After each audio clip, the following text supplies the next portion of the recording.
welcome to Moment of Clarity. Please share this and like this. Tell others to join us. I want to talk today about Julian Assange's trial, which it's in day 2 right now of the continued Kangaroo court, the ridiculous proceedings where he's being persecuted, attacked, and maligned so that the U.S. government can extradite him to America. This is an Australian man who was living in England and has never, ever operated WikiLeaks from America.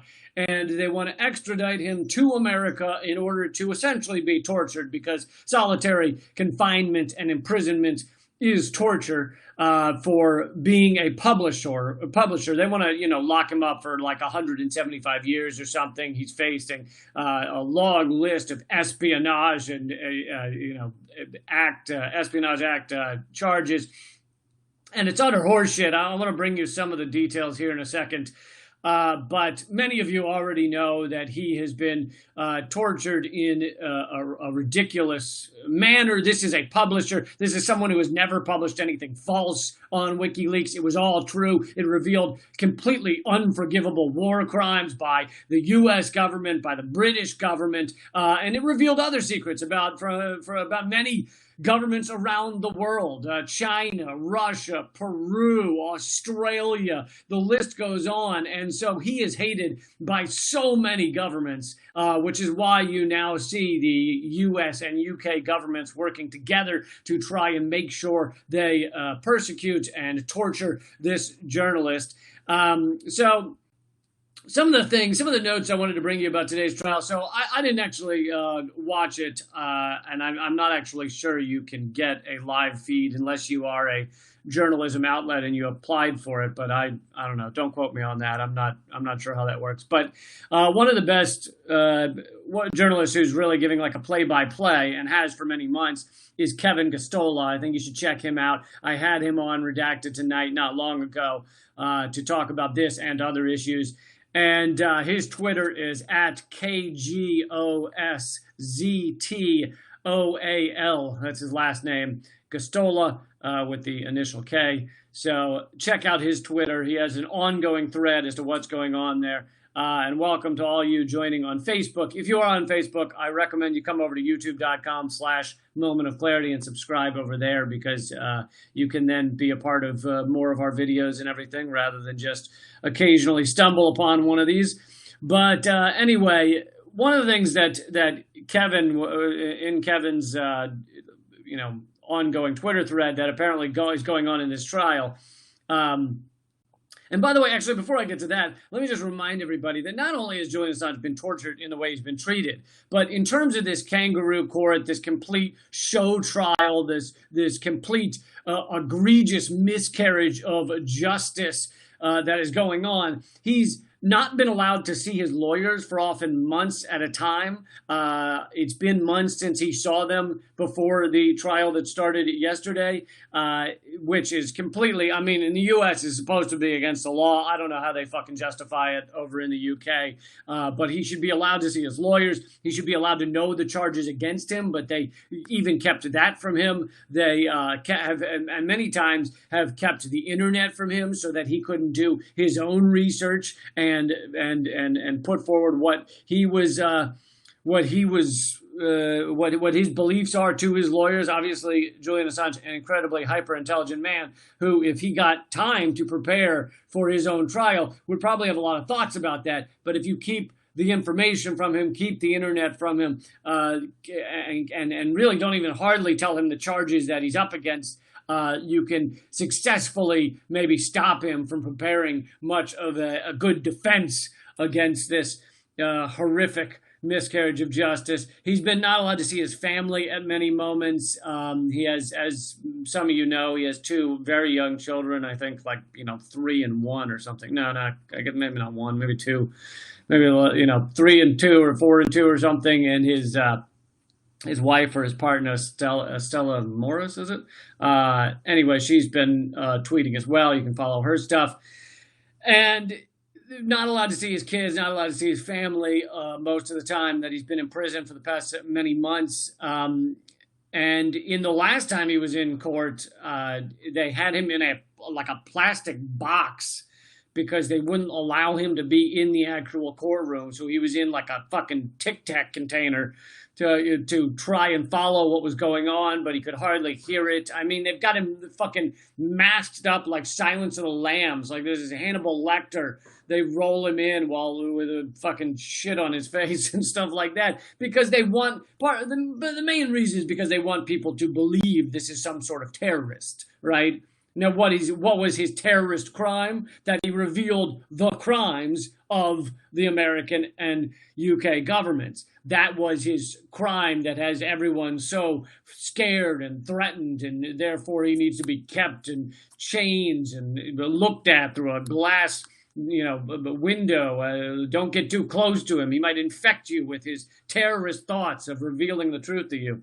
So anyway, one of the arguments they're talking about in the trial is that what's being done to him is politically motivated, because if his lawyers can prove this is politically motivated against him, which to any sane human being, not the sociopaths that run this kangaroo court and the prosecutors against him, it's obvious it's politically motivated. I mean, it's laughable. Hillary Clinton said he should be drone bombed at one point. There's so many people. Pompeo said he should be like hanged or shot or something. It's so clear that this is being done for political purposes to set an example of what happens to you if you reveal what the U.S. is actually involved in. But of course, the sociopaths that are prosecuting him and the judge, etc., what politically motivated? How dare you say that? And so, some of the obvious ways this politically motivated is the unprecedented nature of the charges, using the Espionage Act against a journalist is basically unheard of. Also, prosecuting him was rejected by the Obama administration. The Obama administration had talked extensively about prosecuting him, but ultimately decided against it. They wanted to. Hillary Clinton wanted to drone bomb him. They wanted to prosecute him. They ultimately decided against him because of the First Amendment. See, he has a right to publish this stuff. They ultimately decided it was a bad idea to prosecute him because it would be a bad precedent, a bad example to set to imprison and lock up and prosecute a journalist. Maybe we stand for something better than that. So apparently that's why the Obama administration did not ultimately bring these charges. And also, something else they brought up in the trial is Donald Trump's known vitriol for the press, for people that reveal things in the media. Anyway, that's one thing that's been brought forward. Another is that in the trial was brought up today the Pentagon Papers, which many of you know. Daniel Ellsberg leaked the Pentagon Papers about what went on with the Vietnam War, and at first he was also it looked like he was also going to be locked up for years and years. But nowadays, Daniel Ellsberg is viewed as a hero. Hindsight 2020, people look back and go, wow, Daniel Ellsberg, what a great hero, what a great American hero. He revealed to us what was going on in our name by our government. And so Ellsberg, I think he's going to be testifying on Julian's behalf in the upcoming days. But the prosecutor, an interesting moment in the trial today, according to Kevin Gostola in his ongoing feed about what's happening there, is that the prosecution tried to not allow the talk of the Pentagon Papers. They objected to talk of the Pentagon Papers in the trial because obviously they don't want anyone to think about the fact that this has happened before, that people have leaked crucial information about our government, and they are viewed as heroes now. That you can leak horrible things the government is doing, and it's a positive for society. It is a positive for humanity to go forward and know about the crimes that are being done in our name. So the prosecution against Julian Assange doesn't want the Pentagon Papers to be talked about. They objected to them being talked about Because if that idea, if that little fucking thought seed gets in there and then expands and grows, oh my God, what Julian Assange did was actually a really great thing, was a really noble thing. And, you can't have that. So they object to mentioning the Pentagon Papers. And then what they entered into evidence is a list of other times that our media, the U.S. media, has revealed classified information in articles. And the list includes over 20 examples from 1844 to 2018. And, I'll go through a few of them. 1953, the New York Times published the entire text, 200,000 words, of secret minutes and other records documenting the meeting in Yalta between Winston Churchill, Franklin Roosevelt, and Joseph Stalin to divide Europe into spheres of influence after World War II. They printed the entire thing. Why? Because that's important information for your average human being to have. 1961, days before U.S.-backed Cuban exiles invaded the Bay of Pigs, the New York Times and other media outlets reported that an invasion to overthrow Fidel Castro was imminent. These detailed accounts listed locations of training and staging stations, anticipated troop levels, and other military tactics and strategy. 1969, the New York Times revealed that President Nixon had secretly authorized covert bombing of Cambodia, expanding the U.S. war in Vietnam that he claimed would be winding down. 1972, Washington Post published information containing a classified FBI files about the involvement in the Nixon White House in the burglary of the Democratic Party headquarters in the Watergate building. You all remember Watergate. Then you jump to 2004. The New Yorker magazine published gruesome photos and detailed excerpts of classified 53-page government reports documenting U.S. torture of captives at Abu Ghraib prison in Iraq. And you remember those photos, right? With them giving the fucking thumbs up while they've got prisoners on leashes and fucking electrodes strapped to their, body, that was leaked information, and it was fucking crucial. It was crucial for all of us to know these crimes are being done in our name, are being done by our fucking government. And these outlets were not prosecuted, and I just gave you 5 out of 20 that they listed, and they aren't listing all of them. So the point is, and also that using WikiLeaks information, there was a lot of publishing. The Guardian for a long time was working with Julian Assange and WikiLeaks to publish these articles until the government came and cracked down on the Guardian and said, basically, we're going to arrest you, or we're going to, end the Guardian's circulation and, make it impossible for you to publish. And so then they, caved in and said, oh, it was Julian's fault. But it wasn't just the Guardian, New York Times, Washington Post, CNN, they all covered stories that were put out by WikiLeaks information. Meaning, even if WikiLeaks was the first to put out some of this information, all of these other outlets were publishing quote unquote classified information. It was done all over the place. And yet our government is going after just Julian Assange. And all of those other corporate media outlets, and perhaps this is one of the most infuriating things, because you expect our government to be sociopaths. You expect them to be the most awful human beings that ever been dragged out of the goddamn swamp of D.C. You kind of expect that. But our corporate hack media have just fallen in line in every step of this way as their fellow journalist, fellow publisher is being prosecuted, is being tortured, as if it's not them next. As if even though they themselves published much of WikiLeaks information or stories based on it. At one point, in one ridiculous moment, I can't remember, was it Chris Cuomo, I think, on CNN, had the nerve, had the idiot. It was both nerve and idiocy. It was an idiotic nerve. He had an idiotic nerve to say, as he's covering a story based on WikiLeaks facts, he said, keep in mind, only we get to look at these things. It's only allowed for news media to go read this stuff, which is utter horseshit. That's fucking, he's pulling it out of his ass. But also, no, you're like, what the fuck are you talking about? But they tried to scare people into thinking you're not allowed to go to WikiLeaks. You can't find out about the crimes our government's involved in.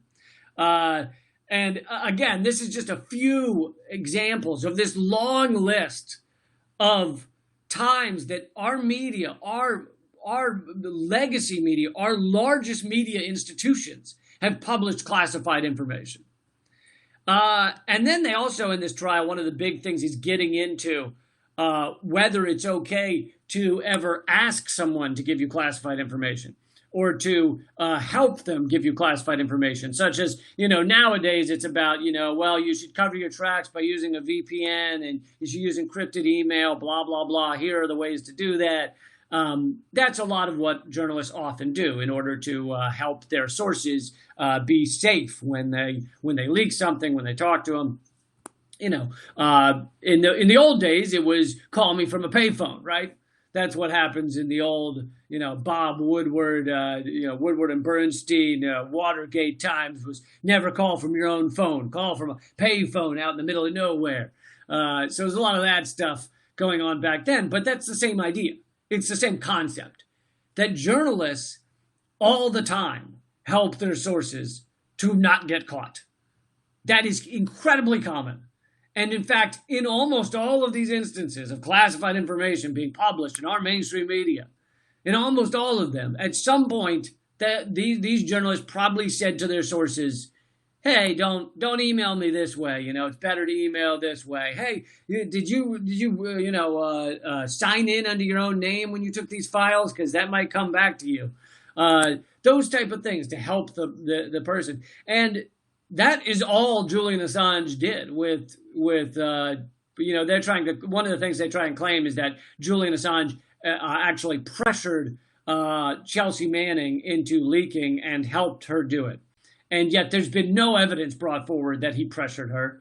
And the only thing they're able to find is that he helped her create something, or maybe even, I don't know if it ever even happened, maybe just recommended, creating a way to log in that wouldn't show her name, so she wouldn't get caught. She already had access to everything she leaked. So the access wasn't the issue. So at no point did he say, here's how to hack the government, to hack into your military base. She had already had access to it all.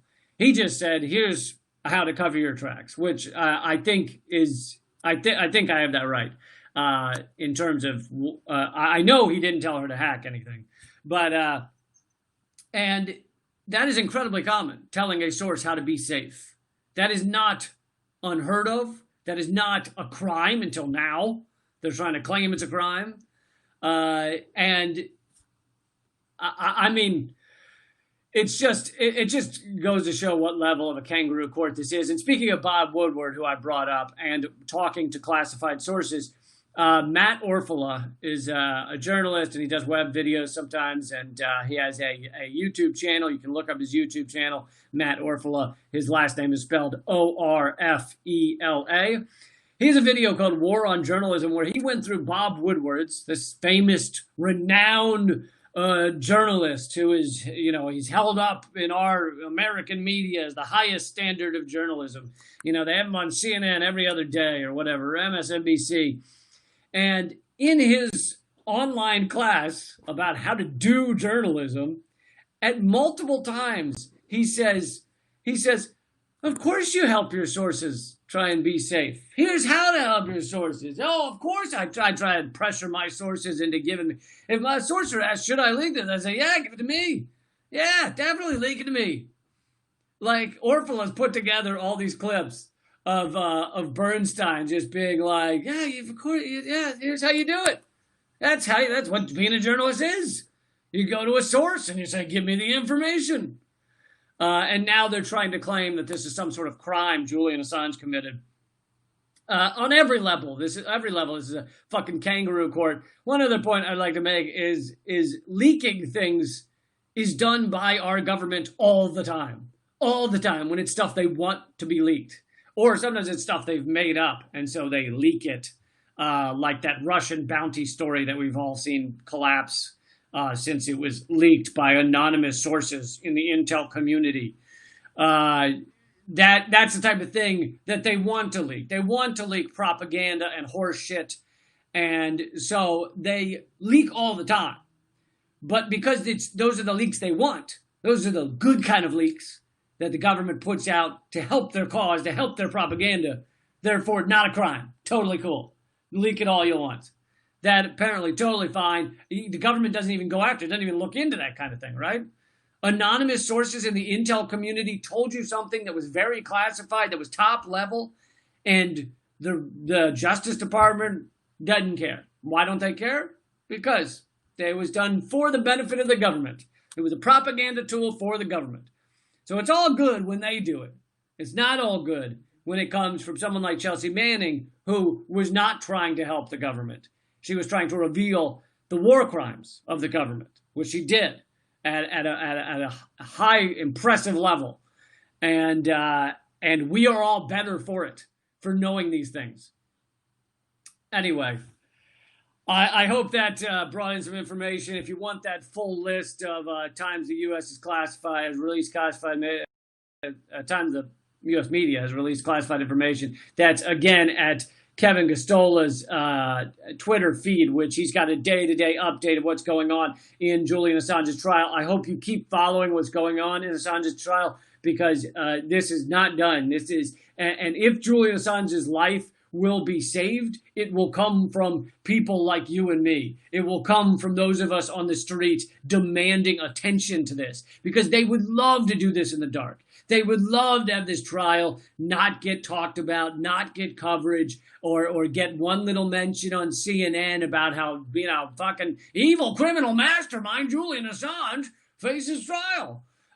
They would love to have this be a nothing that you don't even talk about. The only thing that could save Julian Assange's life at this point is massive public pressure. So definitely keep it on, keep going. There are, various efforts online to do that.